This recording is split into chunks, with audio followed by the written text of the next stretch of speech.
Gogh, music recording artist. We have Jasmin Weaver, who's a hip hop and wellness enthusiast. And we have Michelle Thompkins, who is the founder of the Cornerstore.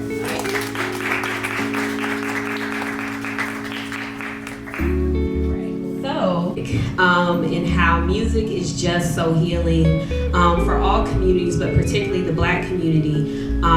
When our ancestors were stolen and they lost some of those very important connections, but one of the things that has stayed is the music. And so I think it would be remiss if we didn't integrate music into mental wellness, and it's one of the... Oh wow, look at that energy. Okay. My name is Michelle Thompkins, and I am actually born and raised right here in Hyde Park. So it's really comforting and affirming to have this conversation here. A little bit of my background. I grew up with a family of social workers and clinicians, so in some way I knew that I was going to be picking up the baton and advocating for mental health and wellness, but I knew that I didn't want to be stuck in an office or under a mountain of IEPs. I really wanted to be in the community, and I really wanted to make sure that I was making impact with youth. A little bit more about what I do. I started a nonprofit called the Cornerstore, and the reason why I called it the Cornerstore is because I feel like youth should be able to access mental health resources and creative art outlets as easy as going to the corner store and get their snacks, get their hot crunchy curls, whatever the case may be. That's how access to mental health care, clinicians, and resources should be. So I'm very honored. And a hip hop enthusiast. I love hip hop. I listen to hip hop in the morning, on my work break, in the bathroom, any chance I get. I'm also a meditation and yoga instructor, and I get really intentional about fusing hip hop into that work. I have a breathing cipher that happens here at the Silver Room, and then I pretty much just try to take every opportunity that I'm doing a meditation. Through observed collective traumas, I've just grown a passion for figuring out, like, all right, first of all, what's wrong with me, or what is it that I would like to work on within myself, and how can I do that in a way that is purposeful to the community and people around me. So I use my platform online and events like this, as well as my own personal events that I curate with music and mental wellness combined to just push the message and the conversation forward, and to create safe space for people to feel. People? My name is Tatiana Lane. I go by the name of Miss Tati. That's MC.Taty. Because people always see that spell. They're like, how do you say that? I say, girl, how do you want to say it? Tati, whatever. I'm a mental health professional. I'm also a hip hop artist. I have an initiative called Mental Health Meets Hip Hop. And I also have a non-for-profit called Justin Mallory Mental Health Services. Mental Health Meets Hip Hop, we just do our last event at UIC. We sold out the student center, we had over 150 people there. We take mental health professionals and hip hop artists, integrate them on one platform. We had Corporate, Stun Taylor, we had Big Mouth Bo. Are y'all familiar with some of those people? We had those at UIC. Rich used to be going to Kid Cudi for a lot of people my age. Like Man on the Moon too, literally saved my life in a way, you know? Lauryn Hill, Unplugged, same effect. And Kendrick and J. Cole, like, they've spoken to me in a lot of ways. So I'm was actually thinking about it this morning, and I would say one of my favorites is Nina Simone. I mean, I don't have to say anything more than Young, Gifted, and Black. It was like a way of me just being like, all right, yes, I have a purpose here on this earth, and it all has to do with me being gifted, young, and Black. Thank you, Miss Simone. On top of, she had her own mental health conditions that she was navigating, so I thought it was very appropriate that her music was a way of her expression. I would also have to say Kendrick is probably one of my favorites. Real is a song that I play like on loop every day. It's another one of those affirming kind of, yes, I'm here. I'm here. I should have went first because y'all took all my answers. But I can definitely say Queen Latifah, definitely with Unity. And just, you know, with music as a whole, Queen Latifah, who else we got? Lauryn Hill, Nipsey Hussle is one of them. Even coming out of the hip hop, even though, you know, I did mental health. We don't have the mic today. All right. Can you share a time in your personal life that music was healing for you?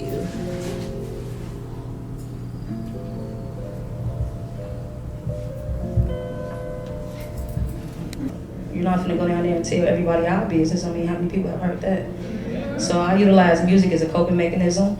At the age of about 17, I was working at a factory, took my money and built a studio in my parents' basement. You know, me and my father, and you know, I just utilize music as a coping mechanism to help me get through a lot of hard times in life. So,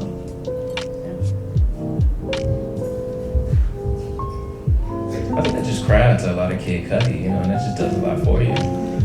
Like honestly, when I graduated from UIC, transition period, meeting new people, getting accustomed to a new lifestyle, being in that fast-paced learning environment, and I was just stressed. Like I was just straight up stressed out. The only thing I had to relieve my stress was writing music, which I did constantly, playing 2K,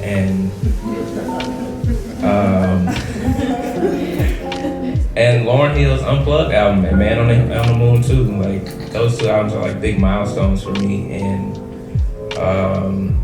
I guess expressing how I felt. You know, I think about a song like Alone off of Kid Cudi's Man on the Moon too, and like I never thought about saying those words for how I felt, and it allowed me to start writing songs, and then that being the healing mechanism to be able to deal with what I was going through and the emotions I was feeling.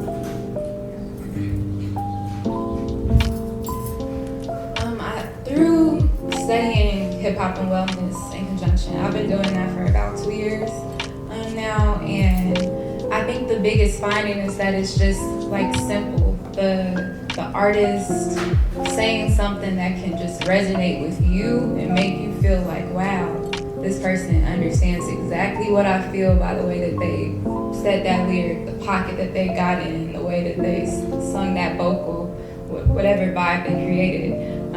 I don't think we have too many things that's that accessible to us. And so I just think every day I kind of have this engagement with healing through hip hop. But recently I experienced a lot of grief and trauma in a concentrated time period. And I lost my best friend in a traumatic accident. And he was someone who was helping me develop this ideology. And so I had songs that he told me was healing through hip hop and all sort of memories through music. And so I've been able to use this thing that I feel like I was developing as a service and as content to get myself through that own experience. So I think music is able to be healing in ways big and small through our everyday problems and through some of those real intense major traumas too. When thinking about this question, I don't think I have like one specific time in my life where I can pinpoint what music specifically was able to help me cope with things that were going on, because I am creative. I'm a Cancer, so my emotions literally are up, down, roller coaster every day, all day. I was a performer growing up as well, so I had the advantage of having music at a very early age as a form of expression. And also shout out to UIC, that's where I met Mr. Van Gogh. And I think Kid Cudi was there our first year. So I think when he dropped that album, I could just remember myself sitting in my room, like I don't know how to handle like being on my own.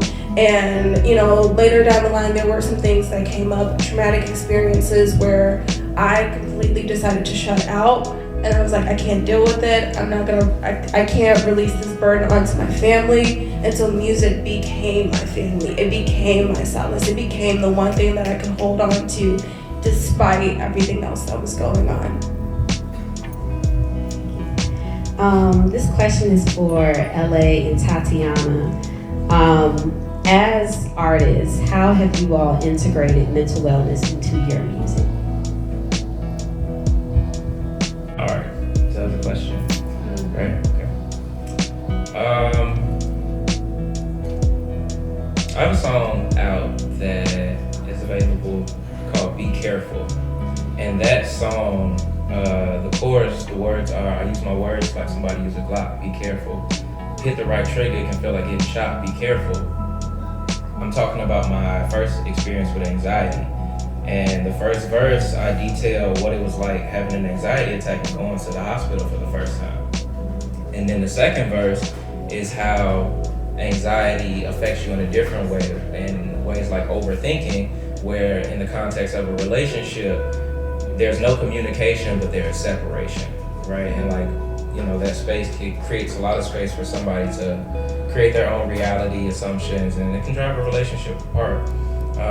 So that is, I think, the perfect example of how I integrate my life and how I've seen the things that I relate to when it comes to mental wellness, how that integrates into my life and then how that translates into music. And I make it a point to just, I don't know, talk about real life situations. I think when I first started writing music, I was very imaginative and I wanted to talk about things that didn't exactly have a direct correlation to my life, but things that were just like adjacent to what I was going through.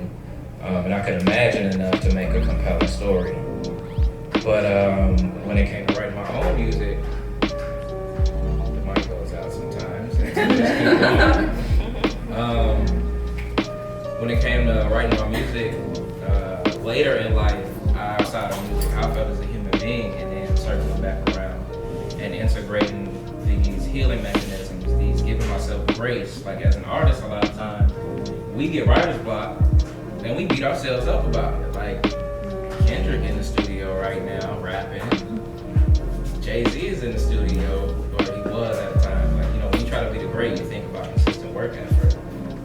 And then when we hit these blocks, I felt really bad about myself. So that steered me to, okay, well, why do I feel really bad about myself with this attachment to music? And then you get into the ego, conversations, inner childhood work. And it's a revolving door for me when it comes to music and my personal life. Like, they help one another. And I put my real life experiences in my lyrics and in my productions. Being in just this realm of building something, building business, or going on your journey in the music industry, you can get frustrated. I mean, a lot of times you got to keep pushing through all these doors. You'll hear a lot of no's before you hear a yes. So on my journey through music and, you know, opening up to some artists like Lil Wayne, start their way to the tour, or doing Growing Up Hip Hop in Atlanta with Dev Andy, I get frustrated. Like, okay, I'm doing all these things, I'm getting all these opportunities, but why hasn't this really happened for me musically like I wanted? Because I think a lot of times when you're in a process, you would think like, at this age right now, I want that Bentley, I want this, I want that. It's so much stuff that we want, and when we don't have it in that moment, we tend to get frustrated. And my father used to tell me, he would not get mad at somebody or, you know, have a dispute with somebody. He'd say, who you about to curse out?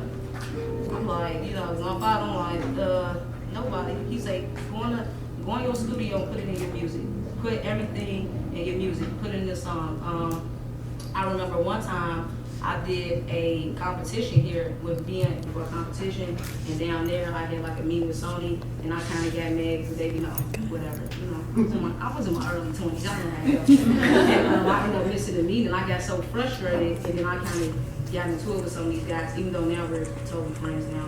But I ended up being mad at it, and I wanted to, you know, say something to him. My father was like, no, put it in your music. So I'm like, okay. This track? A lot of times instead of kind of taking, going other routes, just turn it to the music and put it in there. It's a great way to, with your music. Even like, it's a couple of I did work for the National Source Have Mental Life on it. And the first thing that I tell people is like, write down those songs. Write down those things. You don't have to, be combative or, every word I'll make the light. Write it down. Put it on paper. Mental wellness and music and how they complement one another. And for you, LA, and I guess Tatiana as well, what responsibility do you believe you have to create music that's impactful to you? Because there is some music out there that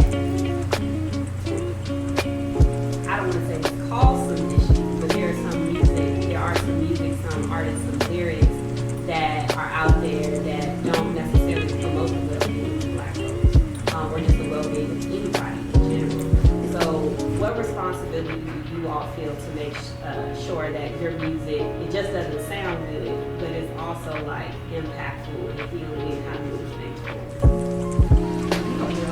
This is the fact that a lot of people just don't know. They know what the rappers and they are talking about. So I feel like with that being said, we do have a big responsibility in our everyday lives. We can always roll up. It's like when I see that lady driving and things like that, I think it's very important that we do music that's healing and that's all about pushing the forward. But a lot of times when you come from areas like Chicago, when you come from the Austin area, when you come from Lincolnwood, when you come from South Shore, a lot of times you use your music as coping mechanisms to kind of express your experience of life. And a lot of times they may be negative with some artists, but I think too with those artists too, you can still learn something from that. So it's kind of like a balance. And too, I use my music as healing and pushing forward the culture, but a lot of people have to take responsibility for what their kids are listening to, where they can speak to their kids instead of letting music kind of raise their kids. So I think that's where those kind of negative effects come from. And it's a saying too, that in life you have no enemies, you have no friends, but everything and everybody is a teacher. So a lot of negative music can teach you a valuable lesson, make you into positivity. So it's all about your perspective of life.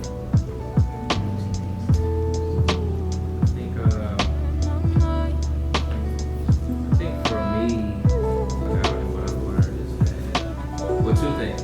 One is the idea that what you speak can come true.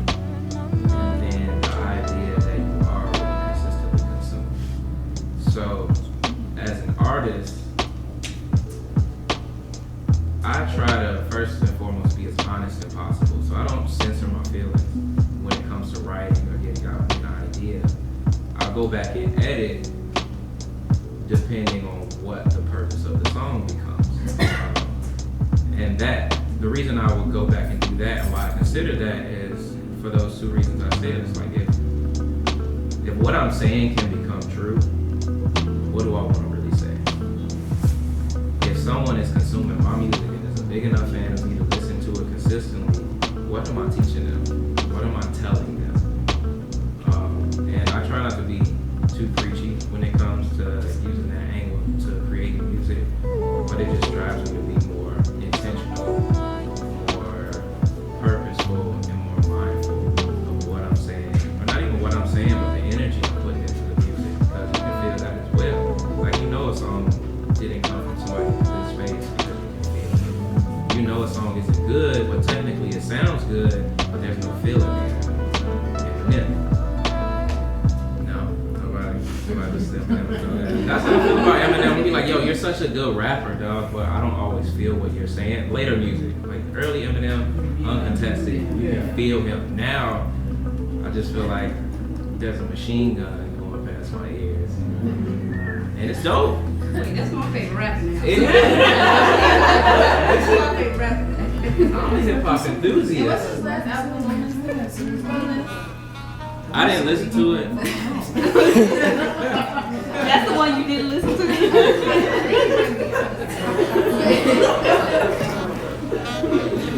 I gotta like something to ingest it.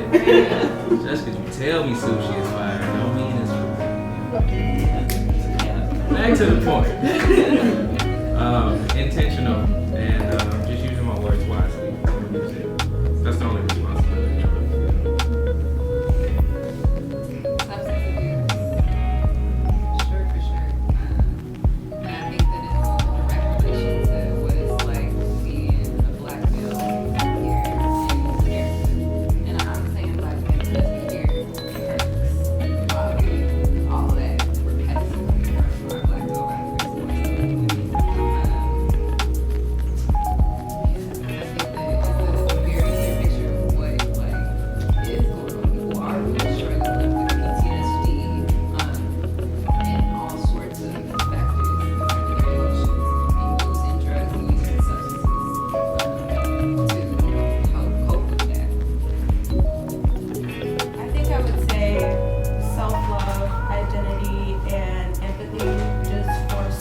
establish some type of presence within the community, whether it's positive or it's detrimental. And I think a lot of artists, when they make it, they have to make decisions. Am I gonna go this route where it's like I'm gonna be a puppet and then after a while I'm gonna start to create the concept that I want? Or am I gonna be myself, whether it's, dark, whether it's, palatable for society, like this is the artist that I am. And I think now artists, I would say in our generation, are starting to promote it's okay to love yourself, it's okay to be yourself in whatever lane that looks like. So whether it's orientation, whether it's class, whatever the case may be, it's okay to be yourself because we have the responsibility to make sure we're producing content and media that's uplifting. Because if we're not doing it for ourselves, we know for sure nobody's going to do it for us. So let's be good. Let's utilize our time wisely. And this is for everybody, if someone is going through challenges with their mental wellness, what are some songs and artists that you would recommend to support them in their healing process? I'll go while you're pulling out your phone. So, an outlet that I love to use when I'm overwhelmed, when I'm stressed, is I love to go boxing.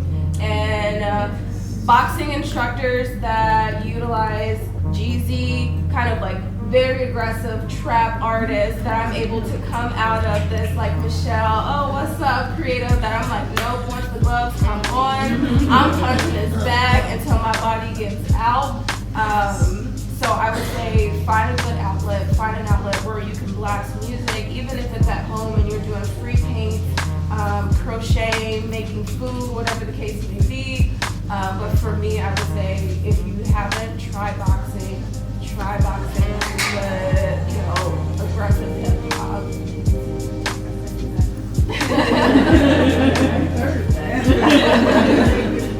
I encourage you to try yoga too, meditation before.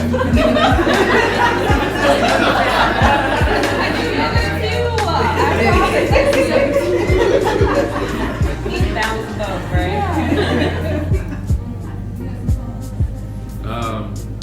There's one song that always gets me through, and that's His Pain by BJ Chicago Kid and Kendrick Lamar, where Kendrick just kind of does this time lapse of kind of traumatic events that happen, and then towards the end of it, he realized that he survived those traumatic events, and he said, throughout the song, the theme is, I don't know why he keeps blessing me. And then at the end, he finally has a resolve and says, it's so I can bless you. And that's just like, that song always gets me through whenever I feel stressed out or I just need something to go through. I have a song called I. You guys can check it out on YouTube. This artist named Marz. Actually, I'm talking about suicide. She's playing people lately. But as far as artists in the industry, Nipsey Hussle has a song called Hustle and Motivate. People be so mad because I constantly play this song over and over. Like, they be so mad, like, is this on repeat? I'm like, yes. I feel like Hustle and Motivate just give me that energy just to keep moving forward no matter what. So I think any song like that you can identify with, that's kind of your thing, because they'll push you through, I like Kurt Franklin, I'm in the house storm. 90s part, push you through. It's whatever you want to listen to. I'm still listening to your old 66. I will say, Baby Keem puts me in a great mood. You can never be sad if Baby Keem comes. I make playlists around it. I think it's like Jasmin Weaver on Apple Music or something like that. But songs like Nipsey's whole catalog, like I Don't Stress, Make Me Glad, he just really has the uplifting lyrics, tone, beat, all of it together. And then I think for all people, it's really about what's your favorite song. Like, what song can you play and remember your happy place? What song can you play and remember peace? So yeah, I think people are able to have that particular song for themselves as well. I'll throw in that K Tronada is a favorite of mine. I don't know if you are familiar, but he draws a lot from R&B, hip hop, soul, house vibes.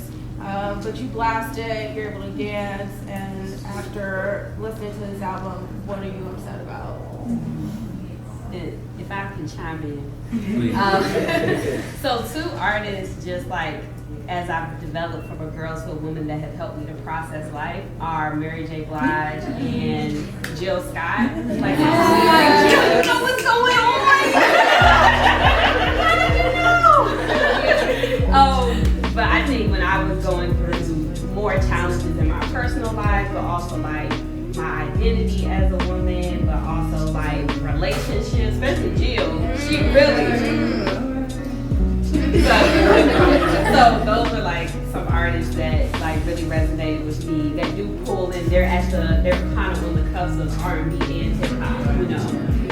So yeah, those are two of my first ones to say those. So given the work that you are currently doing or want to do for the future, where do you see music and mental wellness going? Like, what are some things that you are like excited to do in your own work, but also some things that you think are emerging that people should know about within the intersection of music and mental wellness? I think transparency is one. I think you're going to see a lot of artists being more transparent.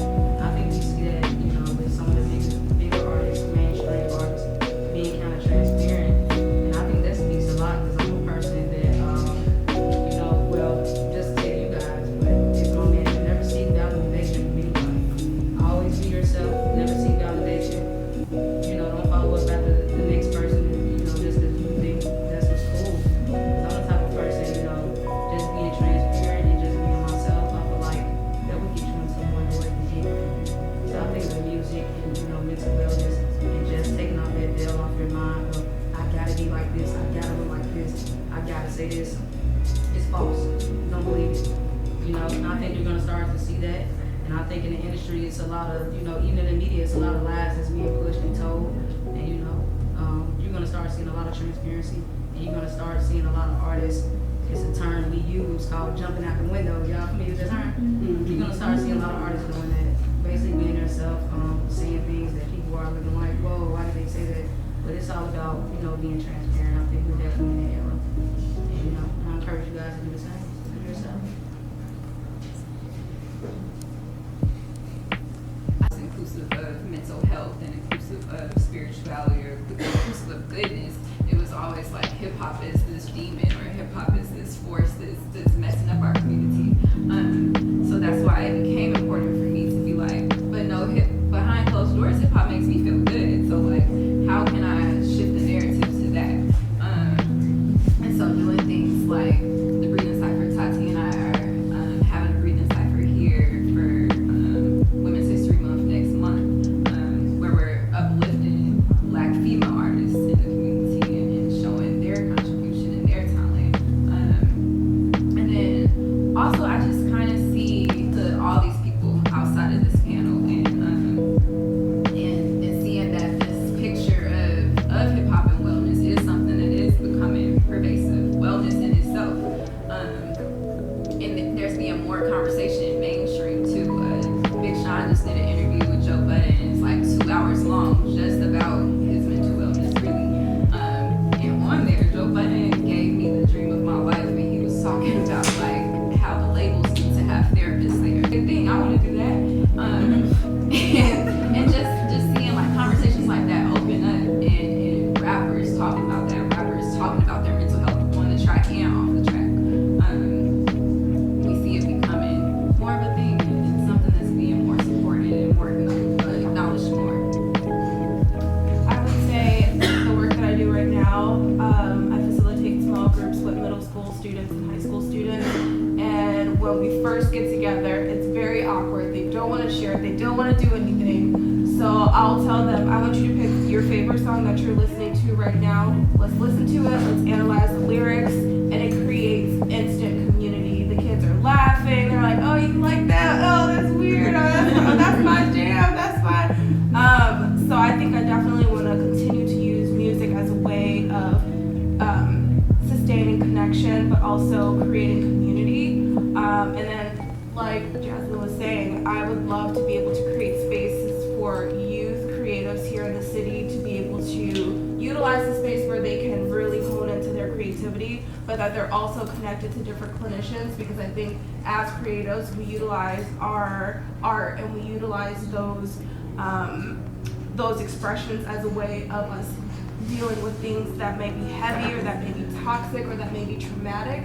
And so I would love to create a space where they're able to kind of, dig into that, but also, hey, if you need to go talk to Dr. Jones, let's get you connected so that you're not utilizing your art as a crutch.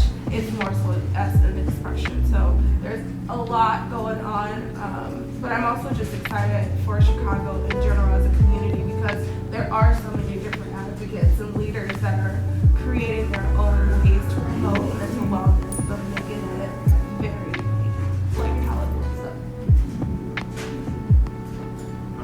I think I'm excited about what everybody else is doing, and also what I'm working on, and what my plans are moving forward, using music as a propellant to have a conversation about mental wellness. And for example, one of the things that I'm looking forward to doing is when I finally do go on a national tour, I do want to have packages where you can do a wellness stop before the show.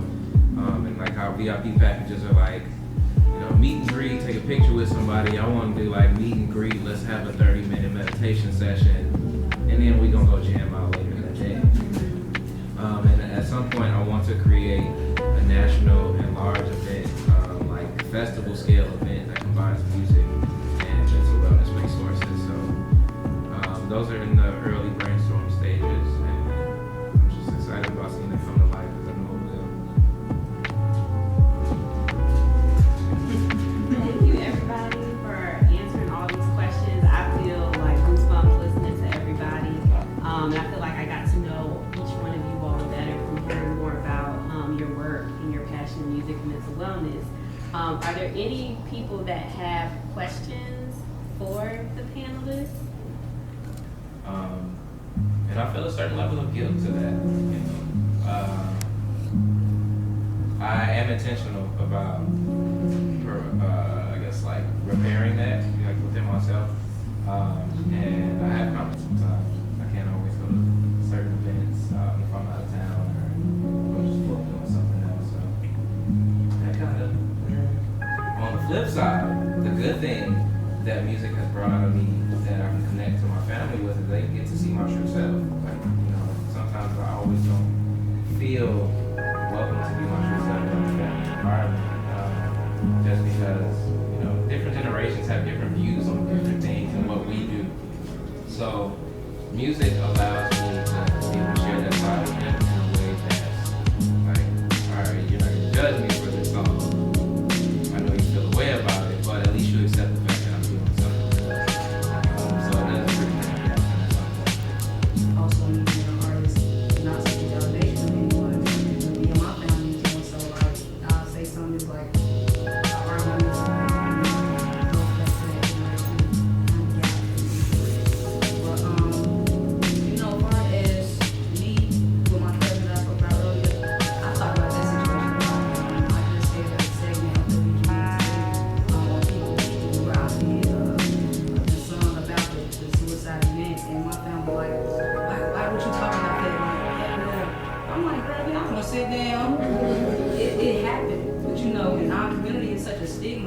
we don't like, talking about stuff, but I mean, as far as with that, I mean, the stories that you guys have connected to your life is never about you. It's the impact of other people. So, get out of seeking validation.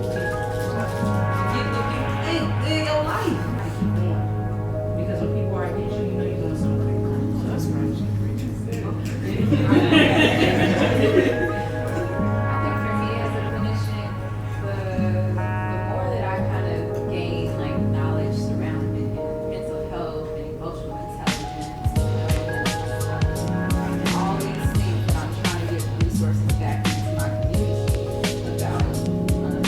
I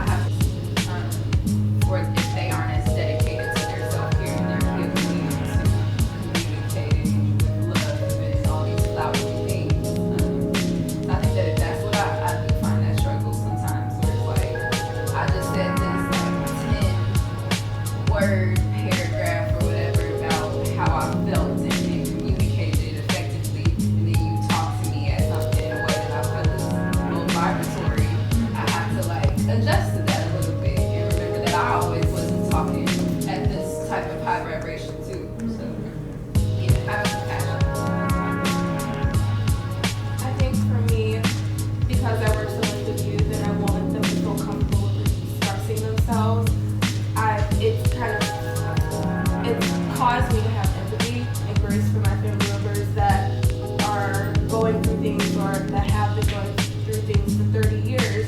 And so I find myself kind of creating a similar space that I would for a group of high schoolers with like grading to grade uncles, or utilizing what I do on a day-to-day basis as a means for helping them open up and kind of say, you know what, DC, I don't know what we're doing right now, try to pass blunt, but you know what you said really made sense, and I don't know if there's something wrong with me, but I really liked your approach, and I think it's being comfortable, or for me, it's being comfortable with allowing what I do on a day-to-day basis show up for my family, because it also creates a resource and need for them. And it heals you too. Yeah, absolutely. So a lot of the traumas that I've gone through, it creates a door for me to express to my mom. And then she said, oh, you know what? I went through something similar when I was your age. And then my grandmother and my great aunt. So you see how the threads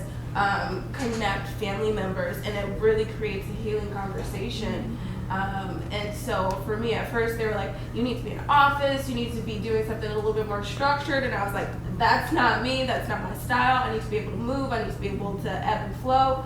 And so after them seeing me kind of be serious about it for a year and a half, now they're like, we know this is a part of your purpose, and we know that the pieces are coming together because I've manifested it and I've envisioned it. My favorite song I like to listen to is Solange, Things I Imagine, because it helps me just continuously like remind myself the things that I've manifested are now being activated, and it's empowering me to continue to move forward. So we'll take one more question. Is it your class? Yes. Recently, like Haley 47, which I think is also somebody that like loves Missy, and I can hear that Missy vibe. But I'm on this. I'm a therapist, and I'm on this journey of trying to figure out how to connect more spiritually through music, but with hip hop, because I don't have that connection. So I don't know if there's any artists or songs that come to mind that don't necessarily have to talk about higher being or something, but that feel very spiritual to you all. I would definitely say Lauryn Hill. The Lauryn Hill MTV Unplugged album, I know a couple people mentioned it. It's a song called I'll Get Out.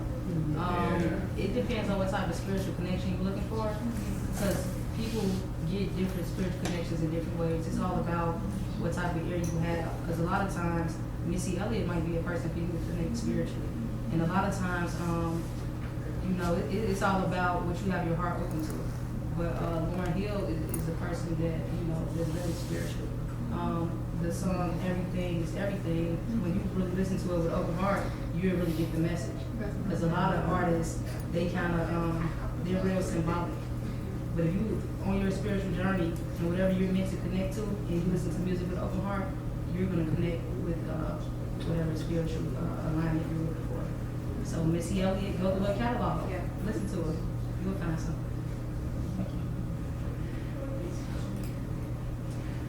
Do you prefer women artists to artists? No, I think that's what I was looking also for ideas, because I do want to incorporate that into my work. But I think there's a group called Oshun. They're very spiritual. They're a rap duo, amazing. But then like more like classic sort of things, just like Tati said, you can find it anywhere. I think Jay-Z like drops all sort of hints. Kendrick drops, interweaves all of that into his music. J. Cole too, and those are like people's top rappers. So just looking for it in some of theirs too. Locksmith is another artist, Marz. You got Chance, the rapper. That's Chicago. another Kanye. spiritual brother. Kanye. Most Def. It was like a spiritual movement going on here. Like Tribe Called Quest. Yeah. Right. Erykah Badu. Yep, very big. Oh, yes. Search those catalogs, you'll find what you look for. Thank you. Well, thank you again to our panelists for and really announced very publicly is that this year for Black Mental Wellness Weekend, which is our yearly free weekend conference that focuses on mental wellness, this year we'll be doing an arts festival for Black Mental Wellness Weekend.